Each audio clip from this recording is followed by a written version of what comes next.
Bonjour, vous avez tous vu ces images choquantes de corps allongés les uns à côté des autres dans un immense hangar à Lampedusa avec de tout petits cercueils blancs en première file.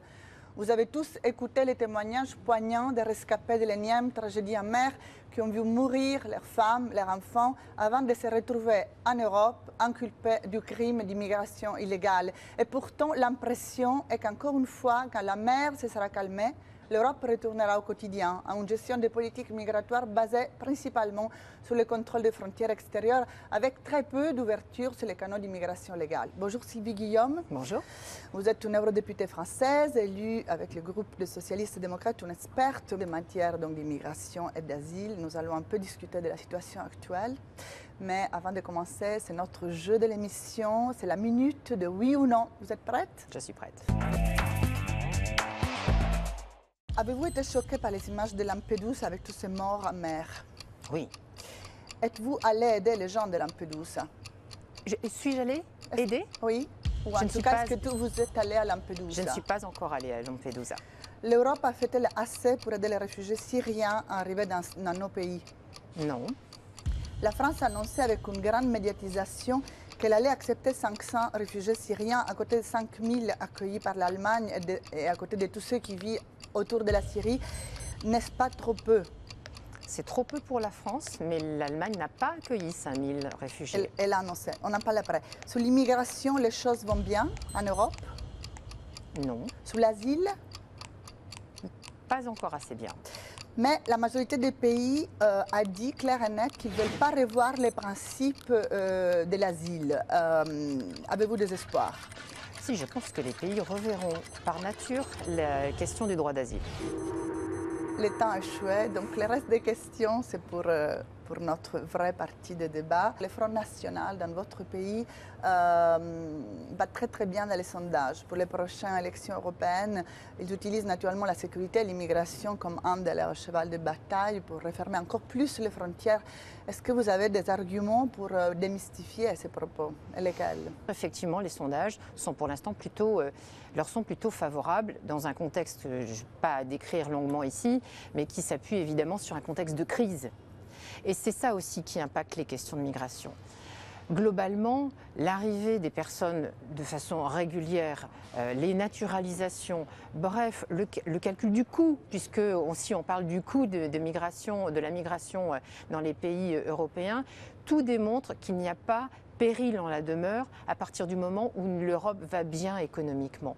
Par contre, évidemment, l'étranger, celui qui est différent, le pauvre, constitue un bouc émissaire très facile pour des forces qui ne veulent pas effectivement être dans une stratégie apaisée de réflexion sur la question des migrations. Donc ce n'est pas le moment d'améliorer les règles communes en matière d'immigration ou asile? C'est toujours l'occasion d'améliorer et nous nous attachons au plan européen à les améliorer. Nous avons passé plusieurs années à travailler sur la question des règlements liés à l'asile et les directives sur l'asile, sur le régime commun de l'asile.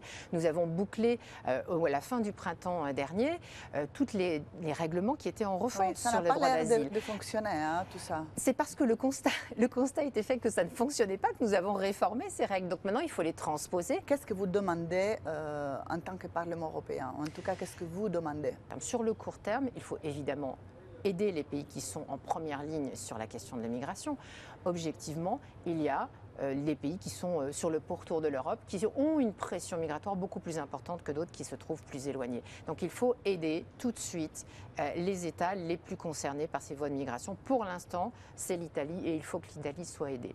L'aider, excusez-moi, concrètement, qu'est-ce qu'il faut faire? Envoyer plus de bateaux et envoyer plus... Non, parce que c'est une question de contrôle ou c'est une question d'accueil pour lesquelles il faut aider l'Italie? Madame, on ne peut pas scinder les questions d'immigration en petits morceaux parce que quand on parle de migration, on parle de personnes. On ne parle pas d'économie, on ne parle pas de banque, on parle de personnes, donc les personnes, elles sont ensemble. Donc il faut, je crois, avoir un panel d'interventions. Vous évoquez la question des bateaux pour aller contrôler et aider. Oui, dans les préconisations de la résolution que nous avons mise sur la table, il y a l'idée effectivement que les sauvetages en mer soient mieux organisés et que les responsabilités des uns et des autres soient mieux définies, parce que pour l'instant, il y a un peu du n'importe quoi sur qui intervient ou surtout n'intervient pas. en mer, Voilà. parce qu'il y a quelquefois un risque pour les privés, on va dire, d'aller aider des gens qui sont en train de sombrer. Et puis il faut voir au-delà de l'urgence, au-delà de ce qui s'est passé ces derniers mois en Méditerranée. Et c'est là où il faut faire le constat que la fermeture des frontières, vous faisiez allusion tout à l'heure au Front National et à son idéologie, force est de constater que les fermetures, cette méthode n'a pas marché. On n'y arrivera pas.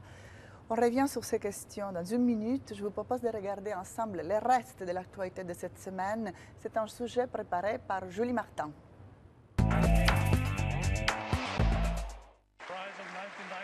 Mardi, l'émotion était à son comble à Strasbourg, avec un moment attendu depuis plus de 20 ans. Aung San Suu Kyi, l'opposante birmane, est enfin venue récupérer le prix Sakharov pour la liberté de penser que le Parlement européen lui avait attribué en 1990. Cette année-là, et jusque fin 2010, la junte militaire au pouvoir en Birmanie la retenait en résidence surveillée. Aujourd'hui, elle est candidate à la présidence de son pays. Trafic de drogue, d'êtres humains, cybercriminalité ou encore contrefaçon, 70% des organisations criminelles transnationales dans l'Union comptent des membres de nationalités différentes. Mercredi, pour lutter contre ce fléau, les députés ont établi parmi leurs principaux objectifs l'abolition du secret bancaire ou encore une coopération policière et judiciaire renforcée entre les 28. Suite au scandale ces dernières années liés aux implants mammaires et aux prothèses de hanches en Europe, les eurodéputés se sont exprimés sur le détail des contrôles de sécurité plus stricts qu'ils exigent pour ces dispositifs médicaux, y compris ceux servant à des diagnostics in vitro comme les tests de grossesse, de HIV ou d'ADN. Mais les votes définitifs de ces nouvelles règles ont été reportés. Les eurodéputés espèrent se prononcer avant la fin de cette législature. Et finalement, les députés se sont prononcés mercredi sur leur vision du budget européen pour 2014. Concernant son propre budget, le Parlement annonce une croissance de 1,9% par rapport à 2013, une augmentation malgré les coûts exceptionnels du changement de législature en cette année électorale et les coûts de l'adhésion de la Croatie. Sylvie Guillaume, revenons donc en studio. Est-ce que vous avez des solutions à proposer pour lutter contre les mafias de trafiquants de ces immigrés clandestins? Vous avez raison de revenir sur ce sujet parce que c'est un des points fondamentaux. Pourquoi ces gens prospèrent en se faisant payer pour faire du passage en Méditerranée et quelquefois sur des barques qui n'ont de nom que sur le papier? C'est parce que justement les voies régulières, ne sont pas suffisamment codifiées et ne sont pas suffisamment ouvertes. Donc, tant qu'on est sur une forteresse, tant qu'il n'y a pas de voie légale plus ouverte, nécessairement, les voies irrégulières sont plus favorables. Et donc, qui profite de cela? Les passeurs, les gens qui font de l'argent sur le dos de pauvres personnes qui veulent effectivement essayer de tenter leur chance en Europe. Alors, les deux sujets se mêlent. On a très peu de temps, mais je reviens à l'asile parce que les deux choses se mêlent. On a vu que les demandes d'asile, si on regarde les statistiques dans les 20 dernières années, ont baissé beaucoup. Il y a donc une certaine frilosité due à la crise, due à la situation économique de nos pays, à accueillir des gens. Or, nous sommes un pays d'accueil, c'est même écrit dans notre charte de droits fondamentaux. Est-ce que vous pensez qu'on arrivera à revoir les principes bases de nos règles sur l'asile, qui sont que les pays qui doivent s'occuper des demandes, les premiers pays qui reçoivent? D'abord, je ne pense pas que le nombre de demandes d'asile ait baissé, contrairement à ce que vous dites. C'est le taux d'accord.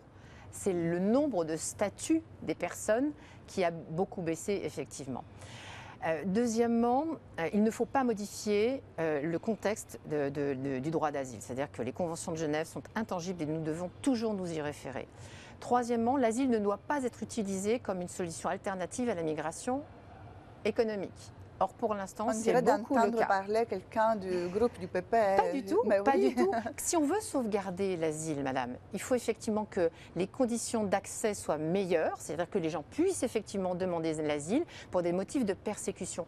Mais si vous utilisez l'asile pour des motifs économiques, vous allez mettre en difficulté les gens qui ont réellement une persécution. Donc je ne transgresse pas du tout la ligne de mon groupe à cet égard. J'essaie simplement de sauvegarder ce qui doit être sauvegardé. Et pour l'instant, c'est vrai que les questions d'asile, le droit d'asile est menacé par une pression qui est très très importante.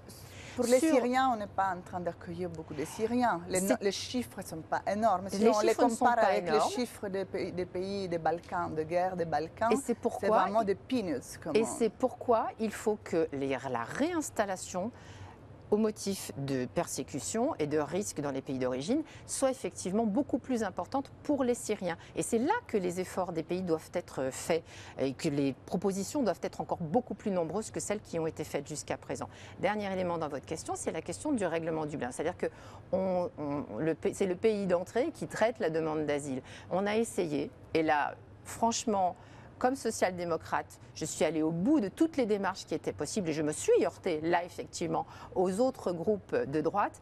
Nous avons souhaité qu'il y ait un assouplissement des règles sur Dublin, pour faire Dublin 3. Nous ne sommes pas parvenus au Parlement européen, face à la droite, à faire évoluer ça. Et les pays n'ont pas souhaité évoluer derrière.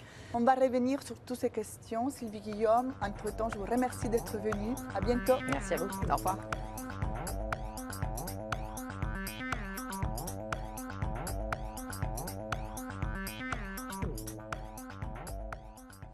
Less money for regions, but with the aim to spend it better. Less priority topics, more controls to fight against frauds, and more concrete results in terms of growth and jobs. Regional funds change look, but will these changes really affect the development of our poorest regions in Europe? Good morning, Danuta Hübner. You are Mrs. Regions in Europe, former Commissioner for Regions, current President of the Region Committee in the European Parliament, former Minister for European Integration in Poland. Aren't you a little bit tired of regions? Not yet. Not yet. Good. We are going to speak about this new look or new age of regional funds. But first of all, as for all our guests, we have our minute of 5 questions, so where you can only answer with a yes or a not. Are you ready? I will try, yes. Good. 325 billion euro to be spent for regions in 7 years. Is it enough? No. No. The average of spending capacity remains extremely low in some countries. Is there a hope to change that? Yes. Is there still too much clientelism in regional politicians in allocating projects? Here and there, we have to eliminate. Do you think Europe should educate directly civil servants in regions in dealing with regional funds? It's very important. Yes. Only few countries have changed their macroeconomic situation thanks to regional funds. Many others have increased their gap between rich and poor regions. So the glass is half empty or half full? Definitely half full.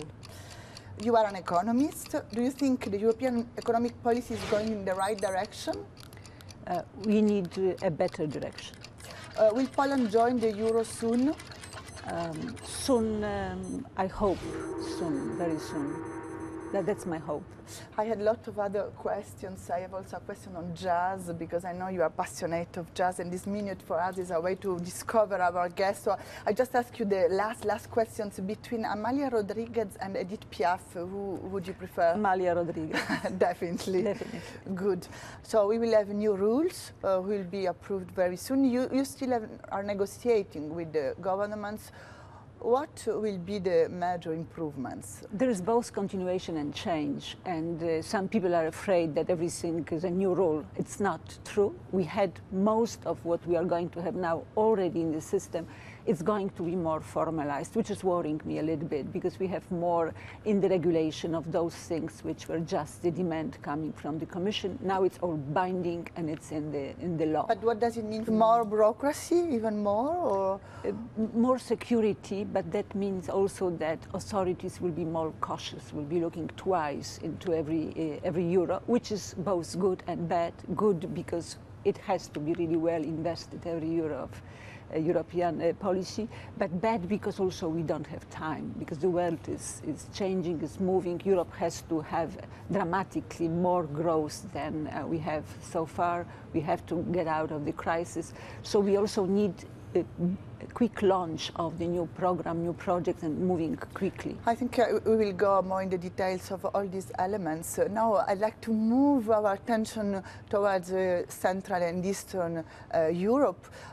So we have been to Poland, your country, to have a look on how some regions completely changed in 10 years of, since the EU accession, thanks to a clever use of regional funds. It's not really the situation in all 10 new member states, but in this region the situation is really good. Julie Martin prepared this report. Let's have a look. Gros plan sur la Poméranie occidentale, au nord-ouest de la Pologne. Pour la période 2007-2013, la politique régionale a accordé à cette région plus de 3 milliards d'euros. Premier arrêt à la gare de Szczecin, la capitale de la région.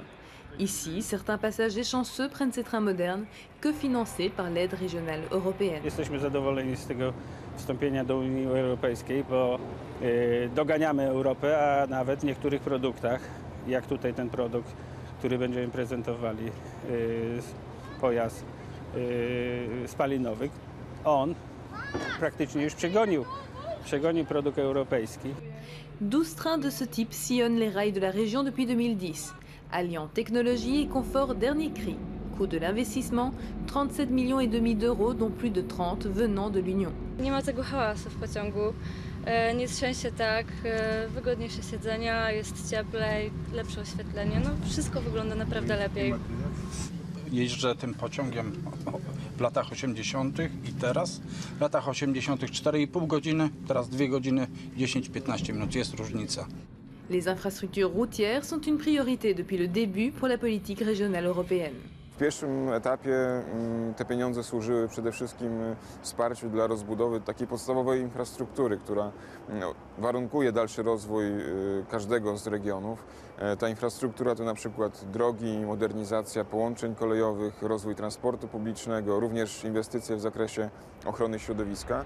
C'est le cas par exemple de ce nouveau boulevard au bord de l'eau qui répond à des objectifs environnementaux et touristiques. Mais quelques kilomètres plus loin, la piste cyclable prend un autre visage. C'est ici que nous donne rendez-vous le président des libéraux conservateurs de la ville, critique vis-à-vis de la politique régionale. Miasta muszą wykorzystać środki unijne, a często nie mają pieniędzy na wkład własny, aby te projekty rozpisać. W związku z tym zadłużają się, biorąc kredyty, aby pokryć wkład własny, który jest często 50 bądź 30%. Mais il ne nie pas certains bienfaits. À Stargard, une petite ville à une quarantaine de kilomètres de Szczecin, le taux de chômage a baissé de 20% en 2002 à 8% aujourd'hui. La ville le doit à ses deux pôles industriels cofinancés eux aussi par l'Union, avec des infrastructures attirant les investisseurs. Danuta Hübner, let's come back in the studio of this 7 days program. We have seen how used in a clever way, structural fund can really be useful for growth and jobs.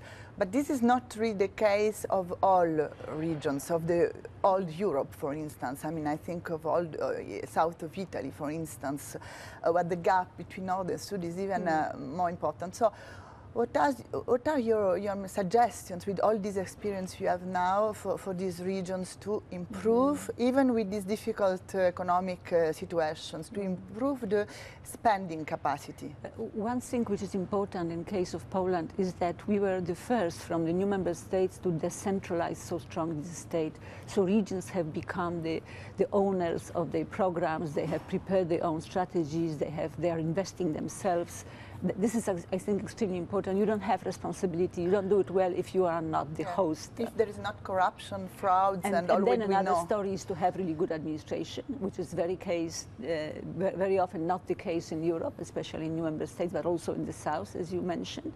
And thirdly, this is the question of really being honest. How to be sure that this project would really create durable jobs and not to help, as usual, friends and relatives? Yeah, this policy is very strongly based on what we call strategic approach. They have to be strategies. They have to be discussed with the partners. There is a strong participation of all sorts of partners, civil society, the NGOs, the business community, the academia. In this moment there is a special problem in finding the national co-financing, because we have to find at least 50%, if not more. Do you have some proposal to